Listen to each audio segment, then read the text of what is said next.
Hi everyone, I'm Jack the Rambling Raconteur, and I hope that you're doing well. I'd like to talk to you about Nothing, or in this case, Dr. No by Perceval Everett. His latest book, a work that is funny at times, frustrating at others, a work that is certainly a satire, a send-up of spy fictions, thrilling entertainments, the James Bond novels of Ian Fleming in particular, and a work that is aiming for a deeper truth. Perceval Everett can be a great writer. He has proved that with multiple books, most especially with his recent work, The Trees. And so he aims for a deeper truth here about injustice, whether it is racial or economic, even philosophical at times.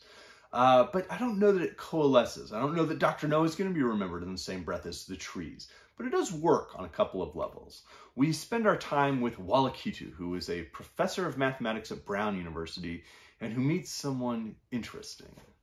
It was my expertise in nothing, not absolutely nothing, but positively nothing, that led me to work with, rather for, one John Milton Bradley Sill, a self-made billionaire with one goal, a goal that might have been intriguing to some, confounding and weird to most, idiotic to all, but at least easily articulated.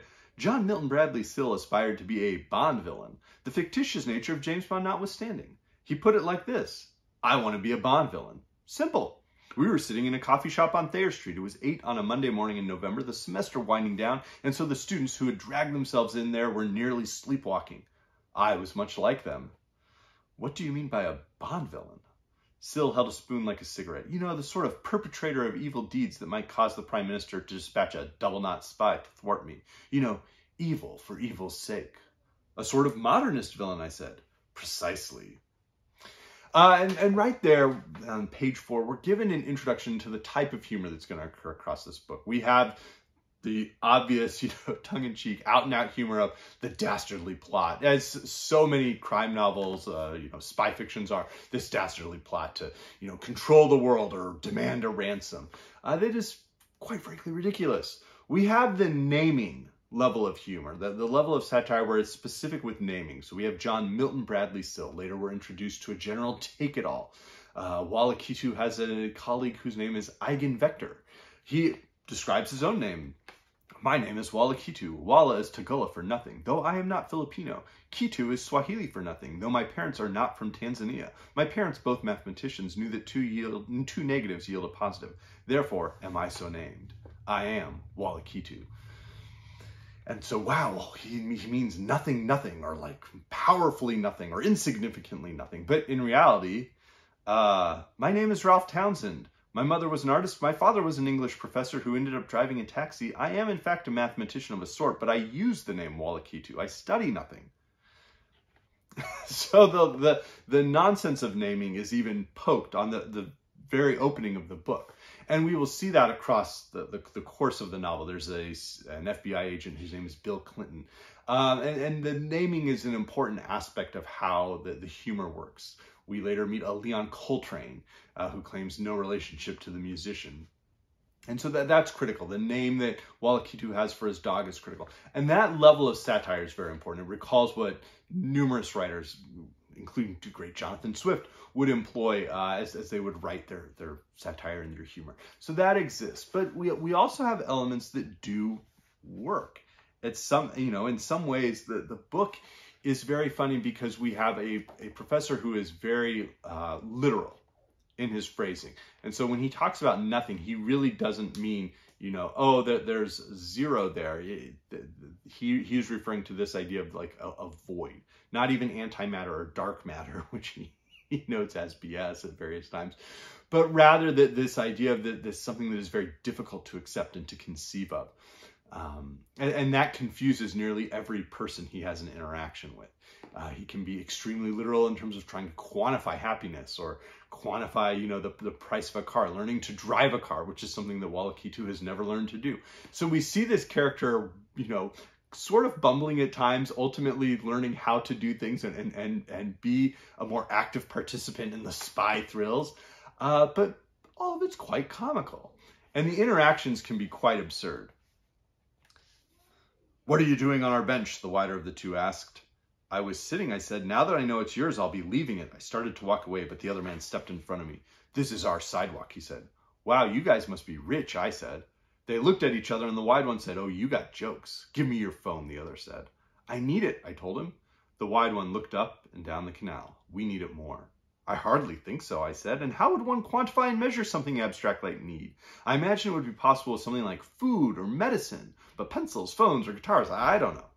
I think there's something wrong with him, the narrow one said. I'm pretty sure there's something wrong with him. I want your dog, the wide one said. The phone and your dog, and we won't beat you up. I looked at them and tried to quantify as much as I could. The wide one seemed to be the leader. He was a couple of inches shorter than the other, but had positioned himself slightly closer to me. His hands were relaxed and open, while the other's left hand was clenched. He was standing on a slope, his stance narrow, his left foot about 10 centimeters lower than his right, enough that his locked right knee had him listing about 15 degrees. The phone and the dog, he repeated. Trigo barked. I recalled the anatomy books I had read. I pulled back my right foot and swung it with all my force toward the tibialis anterior muscle of his left leg. I sought to sink my toe deeply enough into his muscle that I might impress his perineal nerve. He was duly impressed, and he collapsed. Rolled down the hill into the canal. The narrow one, now alone, backed away a step, reassessed me, then came forward again. His right hand was pulled back to strike me, and so his left shoulder presented itself rather fully.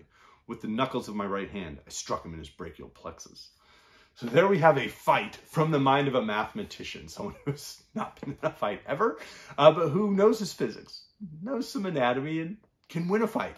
It is authentic, but it's also ridiculous. And that is what Perceval Everett is doing across the book. Time and again, he has a trope from spy fiction. He has something that seems ridiculous, and he manages to explain why it works, how it works, and it still seems ridiculous.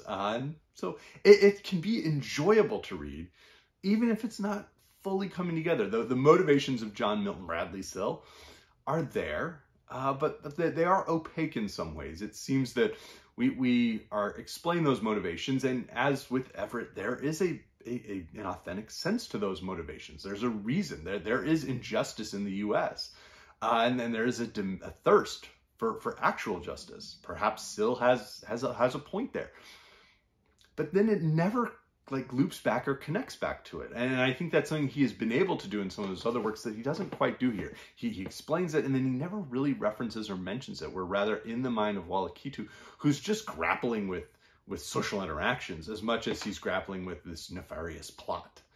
And so the book, as I said, it works even though the wheels come off in some places. But I did want to share one last idea, one last reading, that indicates why this book might serve as an antidote for something like Mircea Cartarescu's Solenoid. Who could have known that Euclid would be correct only in space? The fact that earthly application is all Euclidean notwithstanding, the flatness of space makes it a difficult place to hide nothing, especially because space is full to its flat brim of the rest of the universe. Is there other life out there? Don't know, don't care. Are there other dimensions? No. We seem always to want to imagine dimensions that we assert are impossible for us to perceive. No doubt the same impulse that struck us with notions of deities. But perhaps in space there are only two dimensions, and let's face it, time is hardly a dimension at all. No more of a dimension than love, dismay, or dizziness. And of our three dimensions, the ones we use for tables, stools, and other people, height, width, and depth are, I imagine, all of equal importance or insignificance, and all are inadequately named. About time and its lack of a dimensional status. Logicians, mathematicians, scientists all worry that their proposed theories will yield a contradiction, the coffin nail of rational thought. But should they be more like theologians and corporate and tax lawyers? That one of your axioms is false is met with, yes, I meant that. It is not enough to show that a statement is false. It must as well be demonstrated that its denial cannot be deduced from the sum of our understanding of the world. Why am I wasting time on this? Time, like nothing, in one way cannot be seen. Being seen is not the same as being observed. And though we have clocks, incredibly precise clocks, time cannot be measured, as one cannot measure any abstraction, convention. Without people, there would be no time. Just as there was no time before people and will be no time after people. Nothing, on the other hand, is not abstract, but the most concrete of the concrete world. And it not only precedes humans and rocks and lava and gases, but will continue, if not cause, the collapse of the convention time, the implosion of galaxies, and the evaporation of radio signals projected into deep space by wide-eyed optimists like John Milton Bradley Sill. And there we have it. Wallakitu is capable of moments like that in his narration that are provocative, that demand us to think about, some of the most basic constructs we operate by as individuals and certainly as societies. And so Perceval Everett is, as I said, he has some pages in here that really work and that land.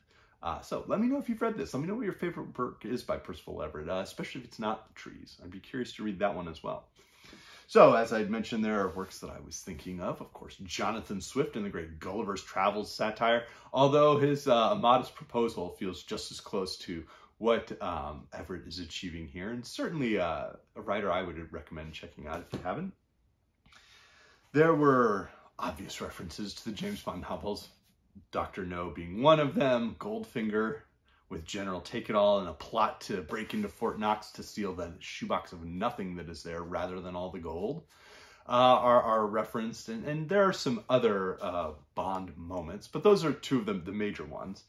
There were elements of it that I was reminded of Billion Dollar Brain by Len Deighton. This is the final book in his Secret File series, and one that felt very dangerous at the time, involving this billionaire from millionaire from the U.S.